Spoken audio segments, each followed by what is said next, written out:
नमस्कार साथियों, मैं doctor Manoj Ahuja news channel में आपका हार्दिक अभिनंदन करता हूं।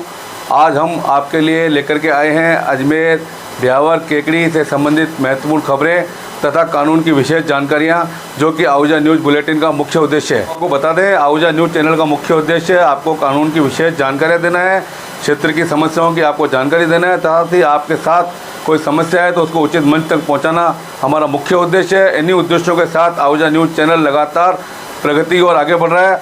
आपने यदि हमारा न्यूज़ चैनल सब्सक्राइब नहीं किया है तो कृपया आप भी हमारा न्यूज़ चैनल सब्सक्राइब करके हमारे आहूजा परिवार के सदस्य बने।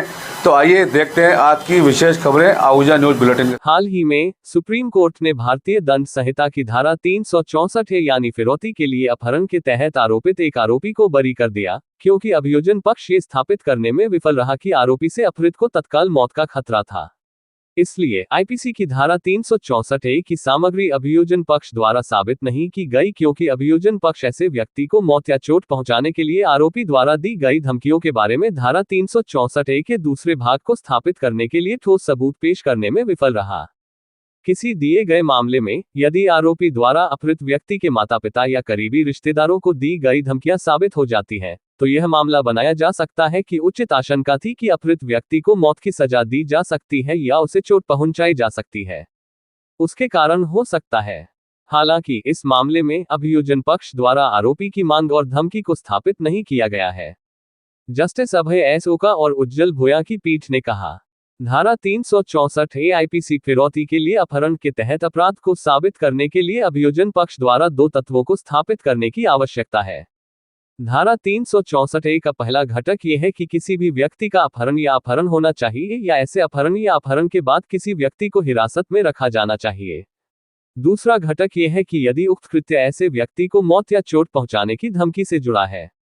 अभियोजन पक्ष का मामला ये था कि अपीलकर्ता अभियुक्त द्वारा एक बच्चे पीड़ित का अपहरण कर लिया गया था और उसने उससे रुपये मांगे। बच्चे की रिहाई के खिलाफ बच्चे के माता पिता से एक फोन कॉल पर 5 लाख की फिरौती।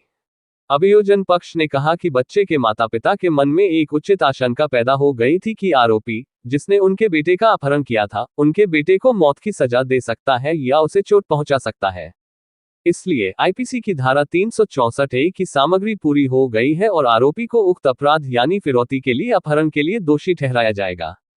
अभियोजन पक्ष के गवाहों, विशेष रूप से पीड़ित बच्चे और पीड़ित के माता पिता की गवाही पर गौर करने के बाद सुप्रीम कोर्ट ने पाया कि अभियोजन पक्ष फिरौती की कथित मांग और जान से मारने की धमकी को जोड़ने में सक्षम नहीं था, जिससे आरोपी को धारा 364 के तहत दोषी ठहराया जा सके। आईपीसी PW-1 और PW-3 के सबूतों को सही मानने पर भी यह साबित होता है कि उन्हें फिरौती मांगने के लिए किसी का फोन आया था और उस व्यक्ति ने फिरौती न देने पर उनके बेटे को जान से मारने की धमकी दी थी। हालांकि अभियोजन पक्ष कथित मांग और धमकी को दोनों आरोपियों से नहीं जोड़ पा रहा है। इसलिए आईपीसी की धारा 364 की सामग्री अभियोजन पक्ष द्वारा साबित नहीं की गई, क्योंकि अभियोजन पक्ष धारा 364 के दूसरे भाग को स्थापित करने के लिए ठोस सबूत पेश करने में विफल रहा, जिसमें आरोपी द्वारा ऐसे व्यक्ति को मौत या चोट पहुंचाने की दी गई धमकियों के बारे में बताया गया था। ओका जे रिकॉर्ड्स द्वारा लिखित निर्णय। अदालत ने कहा कि धारा 364 के तहत दोषसिद्धि नहीं बनती है, क्योंकि अभियोजन पक्ष अपहृत व्यक्ति के माता पिता या करीबी रिश्तेदारों को आरोपी द्वारा की गई मांग और धमकी को स्थापित करने में विफल रहा है। किसी दिए गए मामले में यदि आरोपी द्वारा अपहृत व्यक्ति के माता पिता या करीबी रिश्तेदारों को दी गई धमकियां साबित हो जाती हैं, तो यह मामला बनाया जा सकता है कि उचित आशंका थी कि अपहृत व्यक्ति को मौत के घाट उतार दिया जा सकता है या उसे चोट लग सकती है। हालांकि इस मामले में अभियोजन पक्ष द्वारा अभियुक्तों की मांग और धमकी को स्थापित नहीं किया गया है।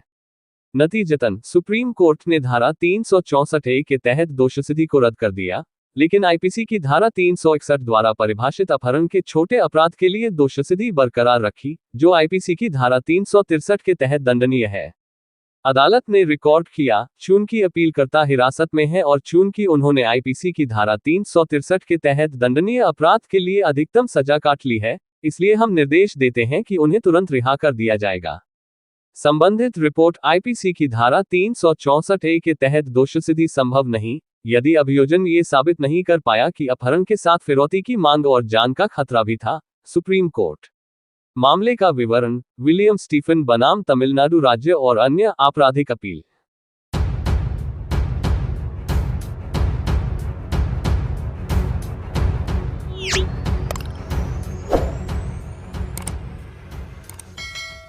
स्थानीय प्रत्याशी के रूप में वीरेंद्र सिंह कानावत के मसूदा विधायक बनने के बाद क्षेत्र को विकास के पख लगने प्रारंभ हो गए हैं। इसी क्रम में राज्य सरकार ने मसूदा विधायक वीरेंद्र सिंह कानावत की अनुशंसा पर मसूदा विधानसभा क्षेत्र में 5 करोड़ रुपए की लागत से बनने वाली 10 नॉन पिचेबल एवं मिसिंग लिंक सड़कों की वित्तीय स्वीकृति जारी की है। इन 10 सड़कों की कुल लंबाई 25 किलोमीटर है। सड़कों के लिए राशि स्वीकृत होने पर संबंधित क्षेत्र में रहने वाले ग्रामीणों ने हर्ष व्यक्त किया है। यहाँ महत्वपूर्ण बात यह भी है कि विधायक कानावत ने बिना भेदभाव के 5 सड़कें मसूदा उपखंड के अधीन आने वाले गांवों में बनाने की सिफारिश की है, तो इसी प्रकार 5 सड़कें भिनाई उपखंड के अधीन आने वाले गांवों के लिए की है। दोनों ही उपखंड का समान विकास की भावना रखने वाले विधायक वीरेंद्र सिंह कानावत की कार्यशैली से आमजन काफी संतुष्ट व खुश होते दिखाई दे रहे हैं। विधायक वीरेंद्र सिंह कानावत ने बताया कि जालिया से खुटिया तक 3 किलोमीटर लंबी सड़क के लिए 55 लाख रुपए, शामगढ़ के लिए संपर्क सड़क 3.5 किलोमीटर लंबी के लिए 60 लाख रुपए, जामुला से सतावड़िया 4 किलोमीटर सड़क के लिए 70 लाख रुपए, बेगलियावास से फतेहगढ़ 3 किलोमीटर सड़क के लिए 72,30,000 रुपए, रामगढ़ चौराहे से मसूदा रामगढ़ रोड तक 1.5 किलोमीटर लंबी सड़क के लिए 25 लाख रुपए स्वीकृत हुए हैं। इसी प्रकार मसूदा विधानसभा के उपखंड भिनाई के अधीन आने वाली ग्राम पंचायत सोबरी में संपर्क सड़क 1 किलोमीटर और 200 मीटर लंबी के लिए 33 लाख रुपए, भिनाई तेलाड़ा रोड से प्रतापपुरा 1.5 किलोमीटर लंबी सड़क के लिए 33 लाख रुपए, रामलिया से पिलोदा 3 किलोमीटर और 600 मीटर लंबी सड़क के लिए 79,20,000 रुपए, कनेई खुर्द से निमेड़ा जाने वाली 1 किलोमीटर और 700 मीटर लंबी सड़क के लिए 37,50,000 रुपए, नेशनल हाईवे 79 से हियालिया तक 2 किलोमीटर लंबी सड़क के लिए 35 लाख रुपए की राशि की स्वीकृति जारी की गई है।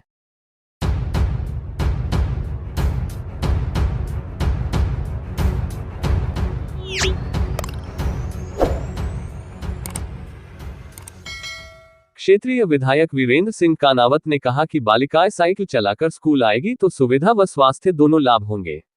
वे बुधवार को भिनाई में ब्लॉक स्तरीय साइकिल वितरण समारोह को संबोधित कर रहे थे।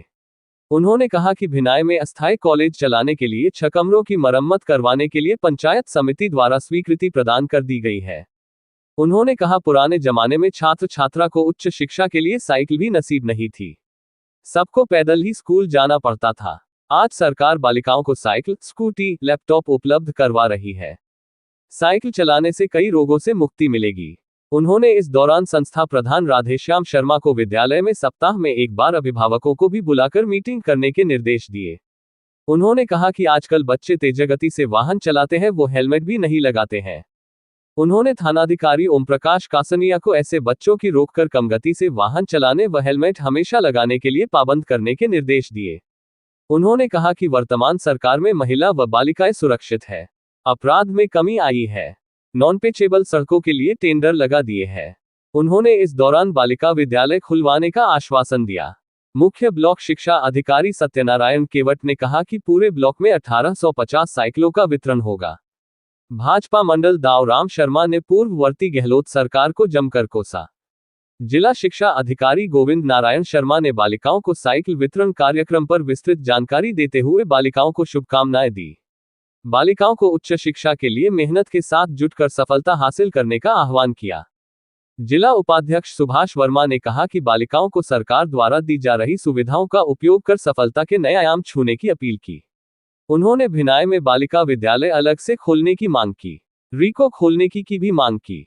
कार्यक्रम में बालिकाओं द्वारा स्वागत गीत व कई नृत्य संगीत प्रस्तुत किए।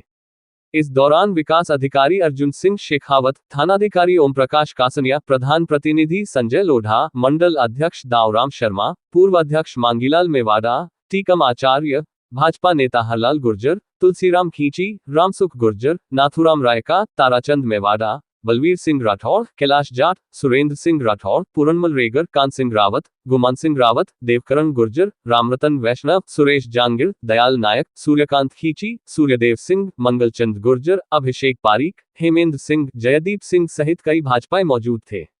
अंत में स्थानीय विद्यालय के संस्था प्रधान राधेश्याम शर्मा ने सभी अतिथियों का आभार प्रकट किया। कार्यक्रम का संचालन व्याख्याता चंद्रावती तेजवानी व अध्यापक अर्जुन खींची ने किया। और हम सबको केवट की बातें इस शिक्षा विभाग में सबको पार कराने वाले हमारे केवट साहब, सीपीओ साहब, लेकिन क्या पता नहीं डीओ साहब आप इतना क्या प्रेशर रखते हैं केवट साहब पे, तो ये तो कहते साहब मेरी शिकायत करके मेरे को एपीओ करवा दो और मेरे को बीकानेर भिजवा दो। तो मैं समझता हूँ कि डीओ साहब आप केवट साहब का भी सहयोग करें और हाँ इनके शारीरिक छोटी मोटी कोई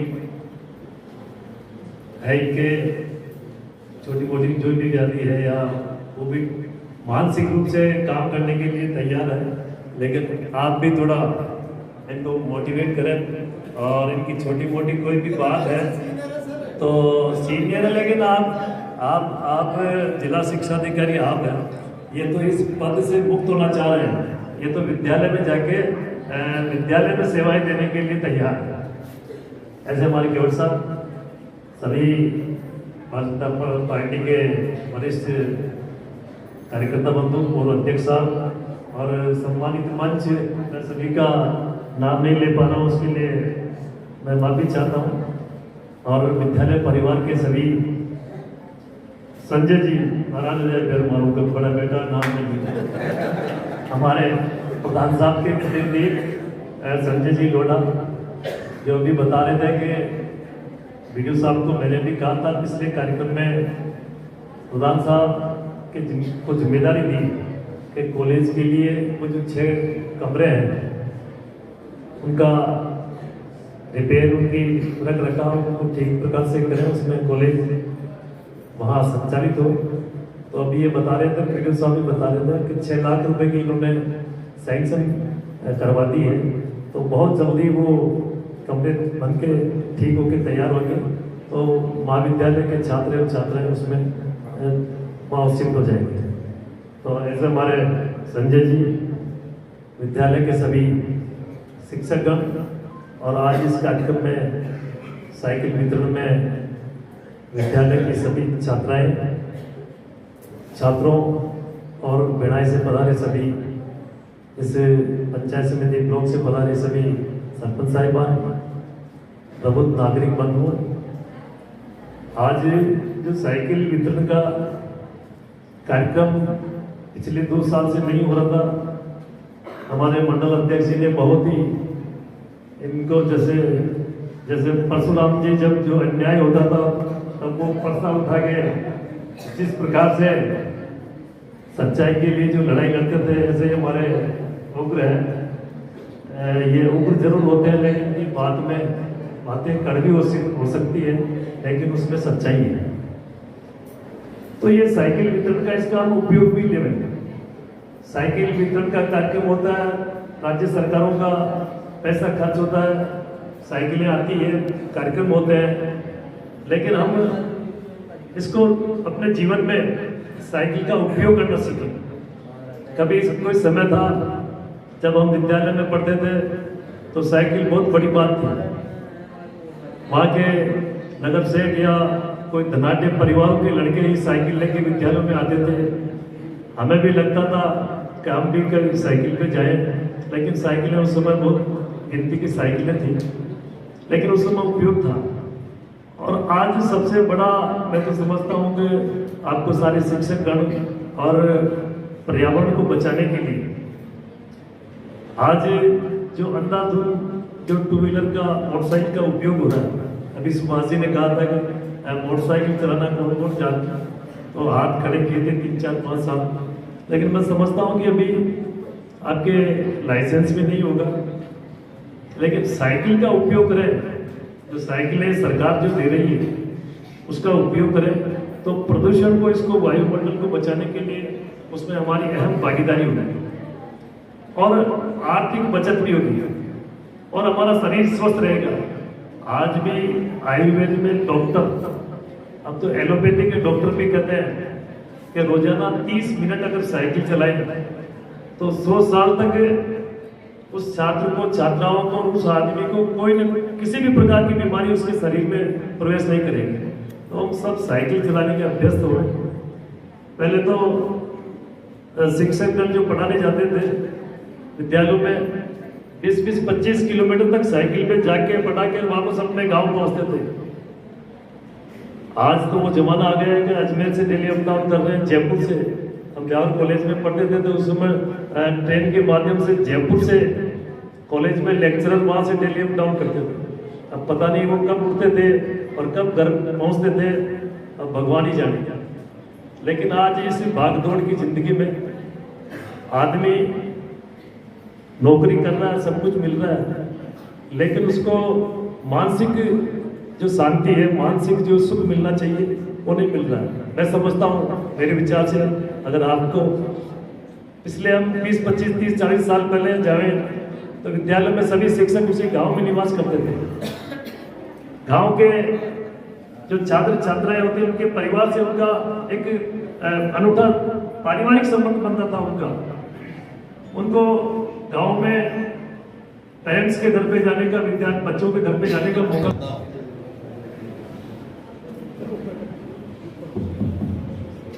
माँ शारदे को नमन करता हूँ। माँ शारदे को नमन करता हूँ। इस साइकिल ब्लॉक स्तरीय साइकिल वितरण कार्यक्रम में मंच पर विराजे माननीय विधायक महोदय, मंडल अध्यक्ष जी, सीपीओ साहब, डीओ साहब, माननीय थानेदार जी और सभी मंचासीन अतिथिगण, सामने बैठे हमारे गुरुजन, मातृशक्ति और छात्र छात्राओं। आज ये कार्यक्रम होना पहले था, अभी भी हो रहा है। लेट हो गए पहले, और उससे ज्यादा लेट नहीं हुए जैसे पहली सरकार ने लेट कर दिया, पूरे साल भर कुछ नहीं किया। और अब जो सरकार बनी, आदरणीय दाऊ जी ने बताया कि 2 साल की भी साइकिलें आज ही बट रही है। तो ये सब भाग्यशाली जो मेरे सामने बैठी है मेरी बहनें, इन सबको जो लाभ मिलना है सरकार का वो तो मिल ही रहा है। पर हम जिस विद्यालय में पढ़ रहे हैं, जिस विद्यालय में जो शिक्षक हमारे को शिक्षाएं दे रहे हैं, उन शिक्षकों की बातों को हम ग्रहण करके जाएंगे और हम अपना जीवन सफल बनाएंगे। ऐसा प्रण लेकर के अगर हम लोग यहाँ बैठ करके ये बात करें तो बहुत अच्छी बात होगी, क्योंकि जीवन हमारा ही सफल होना है। सिखाने वाले हमारे को सब चीज सिखा रहे हैं और हम जो सीख करके जा रहे हैं वो हमारे जीवन में अंगीकार करके उस पद पर हम आगे बढ़े। ये हम छात्र छात्राओं के जीवन का मुख्य अंग है। इसको हम ग्रहण करें तो आगे जाकर के हमारा जीवन सफल होना है। हम भी विद्यालय में पढ़े, और जब हम विद्यालय में पढ़ते थे तो अध्यापकों को हमारे माँ बाप ये कहते हैं कि माड़ साहब चामड़ी चामड़ी ताकि आड़ गया माथा, और खूब पीटते थे। आज तो तुम्हारे को डांटते भी नहीं है, डांटे तो घर वाले आकर के डांटने लग जाते हैं माड़ साहब। और मेरा कहने का मतलब आप सबको ये है कि जो सुविधाएं हमारे को मिल रही है उन सुविधाओं को हम अंगीकार करें, हम उनको लें। और वो जिसके लिए मिल रही है कि हमारे को विद्यालय आने के लिए साइकिल मिल रही है तो हम इसको चला करके लेके आए। और आज मैं बहुत प्रसन्न हुआ है, विद्यालय का जो 10वीं का पेपर छूटा तो मैंने कम से कम ऐसी 20 मोटरसाइकिलें गिनी है जिनको बालिकाएं चला रही थी और 3-3 सवारी बैठी हुई थी। वो बालिकाएं आगे बढ़ रही है, वो कल्पना चावला भी बनेगी। अब साइकिल दे रहे हो तो मैं तो मोटरसाइकिल चलावा कह रहा था, है ना। कितनी लड़कियां हैं जो मोटरसाइकिल चलाती हैं, कितनी लड़कियां हैं जो मोटरसाइकिल चलाती है, स्कूटी चलाती है। शाबाश। तो हम तो मोटरसाइकिल चलाने वाले हैं, साइकिल मिल रही है। आने वाले समय में जैसे डीओ साहब बता रहे थे कि आपको स्कूटी भी मिलेगी, लैपटॉप भी मिलेगा, टैबलेट भी मिलेगा। तो ये सब चीजें जो आपको जो सरकार दे रही है, ये सरकार आपको आगे बढ़ाने का काम है।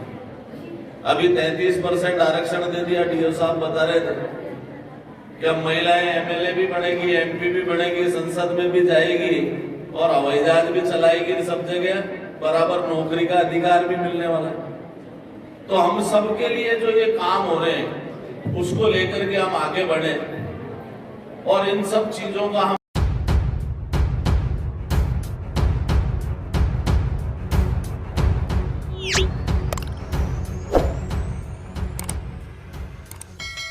मसूदा विधानसभा क्षेत्र के विधायक वीरेंद्र सिंह कानावत ने बुधवार को अपनी विधानसभा क्षेत्र के नागोला गांव में पहुंचकर वहां के समाजसेवी धनराज साहू व पत्रकार ओम प्रकाश साहू की माताजी स्वर्गीय सायरी देवी का स्वर्गलोक गमन हो जाने पर उनके परिजनों को सांत्वना दी, शोक प्रकट किया और उन्हें कहा कि दुख की घड़ी में वो सदैव आपके साथ खड़े हैं।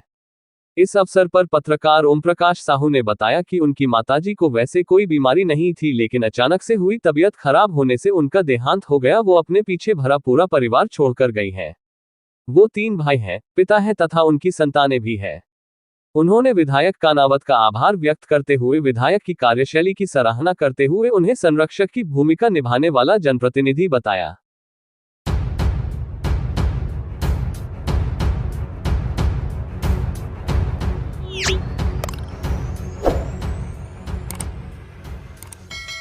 राजकीय महाविद्यालय किकड़ी में प्रधानमंत्री नरेंद्र मोदी के द्वारा 3 सेमी कंडक्टर सुविधाओं का शिलान्यास धुलेरा सानंद गुजरात में मोरीगांव असम का ऑनलाइन प्रसारण यूट्यूब चैनल के माध्यम से किया गया।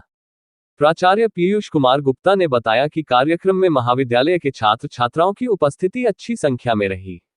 मतदाता साक्षरता क्लब के तत्वावधान में ईएलसी प्रभारी डॉक्टर नीता चौहान एवं राजेश नरूका के द्वारा बुधवार को वोटर हेल्पलाइन ऐप एवं अन्य मतदान से संबंधित महत्वपूर्ण जानकारियां प्रदान की गई।